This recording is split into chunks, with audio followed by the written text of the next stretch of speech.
আমি কল্যাণী ক্রিয়েশন থেকে আজকে একটা নতুন ধরনের সাজনার বাটা তৈরি করতে যাচ্ছি। সেই সাজনাটা আমরা খুব উপকারের জন্য খাই, কিন্তু সাজনা এখন প্রায় বুড়ো হয়ে গেছে, তার জন্য সাজনা ফেলে দিতে হয়। তার জন্য আমি সাজনাটাকে কাজে লাগানোর জন্য একটা নতুন ধরনের প্রসেস তৈরি করেছি। সেই প্রসেসটা হলো আপনাদের সামনে দেখিয়ে দিচ্ছি। সেই প্রসেসটা কিভাবে করতে হবে আপনারাও শিখে নিন। প্রথমে আমি কতগুলি সাজনা নিয়েছি। এখন সাজনাগুলিকে আমি কি করব, এইভাবে ফাটিয়ে নেব। ফাটিয়ে নিয়ে তারপর সাজনাগুলিকে আমি চামচ দিয়ে এইভাবে তুলে নেব।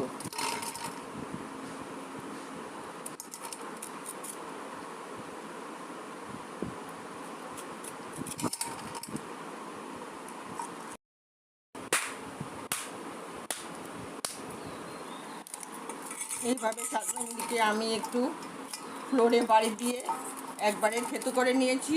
থেতো করে নিয়ে তারপর একটা চামচ দিয়ে খুব সুন্দর করে সাজনাগুলিকে চেঁচে নিচ্ছি, শুধু কুসাটা থাকবে। তারপর আমি এটাতে কাঁচা লঙ্কা দেব, তারপর একটু একটু অল্প অল্প করে সব মশলা একটু দেব। তারপর আমি আপনাদের বাকিটা দেখাবো। এখন আমি সাজনাগুলিকে আগে ভালো করে ছুলে নিচ্ছি। দেখি আপনারা চেষে নেবেন। তাই সাজনা তো খুব উপকারী জিনিস, সেই সাজনাটা আমি আর ফেলে দিচ্ছি না, না ফেলে দিয়ে এটাকে কাজে লাগাচ্ছি।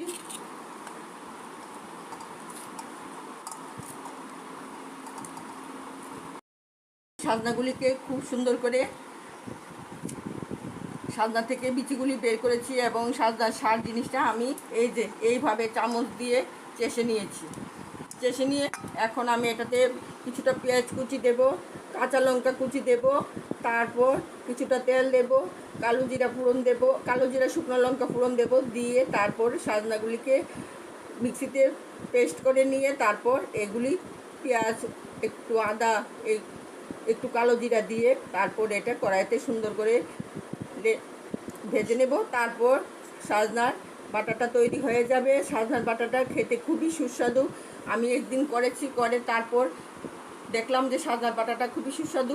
তার জন্য আমি সবাইকে দেখিয়ে দিচ্ছি, আমার ইউটিউবের বন্ধুদের বলছি যে আমি কিভাবে সাজনা থেকে বের করে নিয়েছি, সাজনার বিচি এবং সাজনার শাকটা।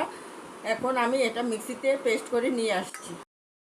এখন আমার সাজনা ভর্তাটা খুব সুন্দর করে হয়ে গেছে। তাতে আমি আপনাদের আগেই বলে দিয়েছি কি কি দিয়েছি। এখন আমি সাজনা ভর্তাটা নামিয়ে নিয়ে আমি আপনাদের সামনে হাজির করেছি যে সাজনা ভর্তাটা দেখতে কীরকম হয়েছে। এখন সাজনা ভর্তাটা আমরা গরম ভাতের সাথে খেতে আরও খুব সুস্বাদু লাগবে। সাজনা ভর্তা এমনিতে খুব সুস্বাদু, আমি একদিন ঘরে করেছিলাম, তার জন্য আজকে আবার নতুন করে করলাম বন্ধুদের সামনে। এখন সাজনা ভর্তাটা যে সবার সাথে শেয়ার করবেন আপনারা, শেয়ার করলে তারপর সবাই এই সাজনা ভর্তা খেতে শুরু করবে। যে বন্ধুরা নতুন এসেছে আমার এই ইউটিউবে, তারা যেন এই সাজনা ভর্তাটা খেয়ে আমাকে জানায় যে সাজনা ভর্তাটা কীরকম হয়েছে। তাই আমি সাজনা ভর্তাটাকে খুব লাইক করি, কারণ আমার কাছে খুব পছন্দ লাগে সাজনা ভর্তাটা, খেতেও ভালো লাগে। সবাইকে ঘরের করে খাওয়াচ্ছি, সবাই খুব ভালোবাসলো, তাই জন্য আমি সাজনা ভর্তাটা দেখিয়ে নিলাম। এই বলে আমি বন্ধুদের কাছ থেকে বিদায় নিচ্ছি। আমাকে লাইক, শেয়ার এবং কমেন্ট করতে ভুলবেন না। তবে সাজনা ভর্তাটা আপনারা অবশ্যই খাবেন। সাজনা খুবই শরীরের পক্ষে ভালো, সর্দি কাশির পক্ষে খুব ভালো। এই বলে আমি বন্ধুদের কাছ থেকে বিদায় নিচ্ছি। টাটা।